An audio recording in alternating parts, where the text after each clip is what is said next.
It's a good way to start. Sure, there we go. No. Clark, what I'd like you to do, as I suggested earlier, what I'd like you to do first is sort of give a background. How did you get into EMS? Sure. From the very good beginning up until the time you want to take it. Right. Well, my dad was a career firefighter after he got out of the Army in World War II, and worked EMS as a part-time job back when, he worked for Flanagan Ambulance in Hamden. A couple of cops started a service there. I've got pictures of him schlepping a stretcher in the early 50s. So it was kind of like the family business. I joined the volunteer fire department in Hamden in 1973 as a kid of 16. The first call I ever did was an EMS call on the back of old engine 5. It was a guy stuck in a vacuum cleaner hose. And it set the tone for the rest of my career after that. I said, this is kind of cool. I thought it was like all trauma and stuff like that. Not that we sent him to the hospital in a Cadillac ambulance with the vacuum cleaner still attached. Details are not necessary, but you can picture it. I was afraid of that. There'll be, but yeah. And when I went to Oklahoma State for fire protection engineering, we lived in the firehouse and we had to work a shift in the fire department. One of the classes that they offered, and you had to take one physical education hyper class, was EMT. So it was perfect because we all wanted to do as many calls as possible. And the Stillwater Fire Department ran the ambulances at the time. They were actually backed up by a funeral home. So I took the EMT class and it was going from there. When I left Oklahoma State before I got on the fire department in Hamden, I went to work commercial in New Haven for Flanagan Ambulance, a long outstanding company right in the middle of the Mother Jugs and Speed era. And it was interesting. We had big competition going with New Haven Ambulance that was in the city with us, and the typical hijinks that transpired, nuking each other's ambulance. We worked very well together on the field level, though. If somebody needed help, we were always there for them. But in the meantime, we just destroyed each other. It was the era of no money. When we got a new car, we'd have a scavenger hunt on a Saturday night. We'd have 2 crews on, and whichever crew could come back with the most equipment for the new car would get like coffee and donuts bought for him. We didn't have a lot. And it was interesting. My brother was a medic, and he bet the PA in charge of St. Raphael's emergency room that he couldn't walk out of the door with the life pack that sat in the middle of the crash cart in the middle of the emergency room. And he goes, no, because he was getting kind of killed for us stealing from him. About 20 minutes later, he called him out and says, Dave, the guy's name was Dave Potter, very, very good PA. And he said, come on out in the ambulance. And the life pack was sitting there. It's like a life pack 3 or something at the time. And he won the bet. But that was the sort of thing that happened in the 70s. I did get on Hamden Fire and went to medic school. I was the third in the third medic class out of Yale New Haven Hospital. And we took it from there. In fact, I had a very good mentor by the name of Charlie Esposito. Was like Mr. Paramedic. Everybody had that Mr. Paramedic in the early days. It was just a step above.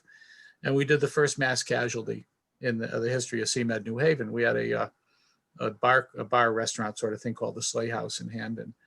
And we got a call there, and supposed to be a sick person. So Charlie signed on us, going to the Sleigh House. Somebody fell off a bar stool. We got there and 87 people fell off bar stools. It was a wedding with a leaky hot water heater, and everybody had CO poisoning. And it was great. We brought in every ambulance from the area, and we transported, out of the 87, we transported like 40. And we were on our way back, and it was long before cell phones and things like that. We were finally finishing up our paperwork, and the dispatcher called and said, can Charlie call in? And we stopped at a payphone, and Charlie called in, and you'd see him, he was very animated. He was talking and talking and talking, and he finally hung up and said, you know who I just talked to? I said, well, what, Charlie? He said, Walter Cronkite. I said, how did you talk to Walter Cronkite? And he said, well, apparently everybody in the newsroom, including Walter, have to take a shift. And this was a Saturday night. And Charlie was actually very impressed that Walter Cronkite got to talk to Charlie Esposito. He said, Walter must have been impressed you got to talk to me. Charlie was another one that did not do well the first 2 weeks in July with the new, I was a med student 2 weeks ago. Now I'm a doctor. And he got into some massive fights with some of these guys. One guy, we had a gentleman, he was in his 80s, and he had multifocal PVCs. And we had to get a lidocaine order at that time. And Charlie called a lidocaine order, and this brand new resident refused order, and he never refused a med order from Charlie. And Charlie goes, well, why? And he wouldn't answer him. And finally, he answered him on the radio. He said, well, I feel the patient's too old to receive lidocaine. Well, when the patient coded like 2 minutes later, Charlie called back and said, would you ask that in some colorful language, if the feels the patient's too old to receive CPR. When we got to Yale, and the head of the emergency room at the time was Bill Frazier, a really good doc. In fact, he's practicing plastic surgery now in Florida. He was there ahead of us, and I don't understand how we managed to do that because he lived in East Haven. And he met us at the door. It said, Charlie, and Charlie's going, where is he? Where is he? Other than that, we probably have both been in jail somewhere or another. But those were the days, the gunsmoke era of paramedicine, for us with everything. And everything was brand new. You had to educate everybody on one end or the other. We were fortunate enough where we had some really good nurses. At that time, it was Yale and St. Raphael's that worked with us and always had our backs, and we remember them to this day. They always get invited to our reunions, the ones that are still around. And it was an amazing time. I went through the ranks in Hamden to the point where I got promoted off the unit. But when I had my fire SUV, it had as much equipment in the back as most of the rescues. And I always jumped EMS calls and things. I retired from Hamden in 2010 and spent 7 years working in the Valley, which is what they call the Naugatuck River Valley in Ansonia. And that was nice because that was when things really evolved to modern equipment. When we got our first power load, I wanted to marry it. It was just amazing stuff. The CPR devices and things like that have really made it so the kids can do full careers now and still keep their backs intact. Yeah. But I have my 68 Caddy that I restored to be a clone of the first car I worked in. And we still get that on the road every once in a while. It has a CMed radio in it. And we come into New Haven for the St. Patrick's Day parade. We always sign on as covering the city. I don't think they knew what to do with us. And that's pretty much my career, until recently. Yeah, I was describing our luxury 54 Packard to somebody the other day in an email, I think, or no, in the newsletter was where I put it. I said, it's got an air conditioning system. It has an oscillating fan in the front on the dashboard. Mm-hmm. That's the AC system. Yeah, in the Caddy, the back windows and the doors roll down. Yep. And there's again like electric school bus fan that would pull the air through, and that's pretty much it. Yep. And I was just happy that I managed to find the car to rebuild that didn't have air conditioning, because it would have been a big chunk of extra metal sitting on top of the engine. I probably never would have been able to get to work. And it's still fun. As I said, we get to show the kids what it was like and force them to lift the biggest guy in the room up into the back on the Furno Model 30, and they just don't understand how we did it. Maybe it gives them a little bit more respect for the old guys. Yeah. Now, tell me a little bit about what made the paramedic training program or paramedic education program, which is what it really became at Yale New Haven. Mm-hmm. What made it unusual or exceptional in your mind? Well, it was the second program in the area, the first full-scale program where we brought in different towns. It started with New Haven, Hamden, East Haven, and the commercials, Flanagan and New Haven ambulance, Connecticut ambulance, West Haven fire. So it was a large, diverse group of all the different cities and towns. So we all got to work together, and that helped a lot. And we had a good backup. We had two great doctors, Bill Frazier and Dr. Jonathan Borak, from each New Haven hospital that really had our back the whole time and acted as very professional instructors. We had some nurses that were cardiology nurses that were really sharp and at the top of their game for our EKG reading and things like that. That just it made a real professional program. It took us way above strips on a recording Annie, which were basically run by CPR Nazis, and took us to really took us to the level and made us believe in ourselves. Yeah. Hey guys, you can really do this, because it's a step up. Just becoming invasive with anything. Popping in that first EOA, in a real patient. And hey, this works. Yeah. And we, at that point, everybody got gases when we walked in with a code, and just having those first set of gases that were good. Just everybody's confidence just went through the roof. Yeah. At the end of our program, Yale had just started the PA program. They actually offered a ticket to PA school for 4 of the people in our class because they wanted to prove that PA could be the next step above paramedic. 2 of them took it, and one of them ended up in Alaska with his own shop. He gets his med orders from the, from the docks by radio. And another one worked in the New Haven area. And we had on our program, each ER had a PA between us and the docks. That was always, that was our buffer.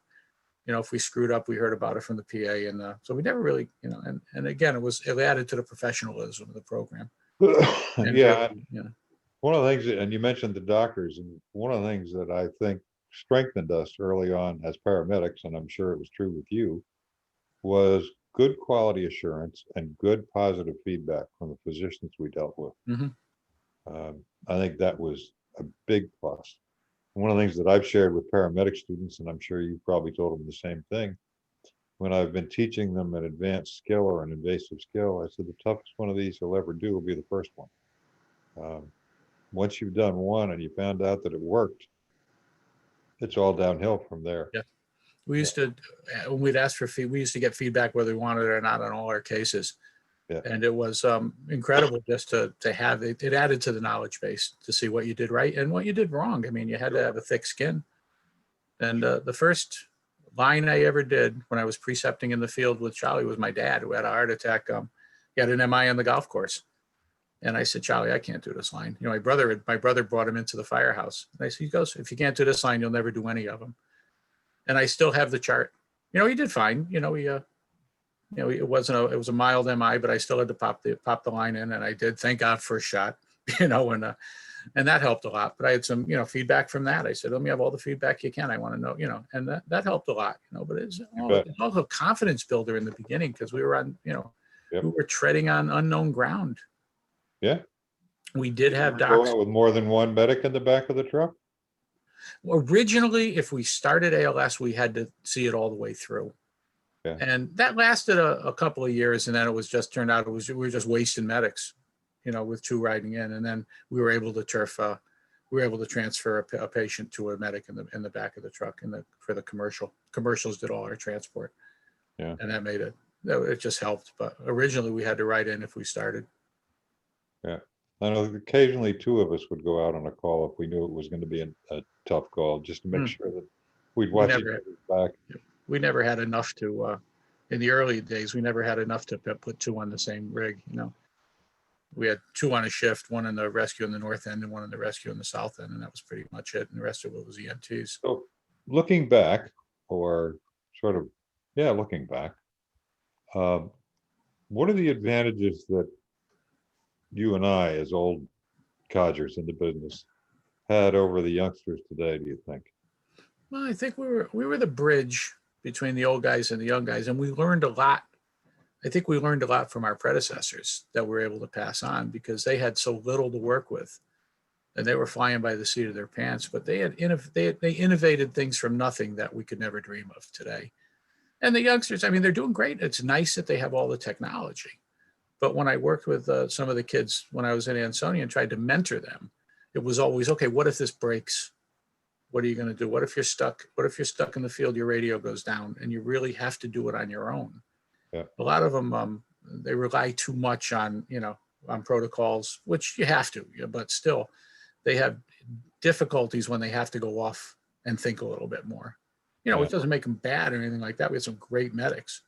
Life Pack tells you what the EKG says, and you either believe it or you don't, but you also have to read the darn thing and stuff like that. The Life Pack 15s are wonderful, but if it's wrong, if it reads artifact, then all of a sudden you're pushing meds. I mean, I could never live with the pharmacology they have today. There's so much. My daughter's works in North Carolina. She's third generation EMS, and she's proud of that. But when she starts talking about what meds she has, I don't even know what she's talking about half the time. I have to go back and look it up.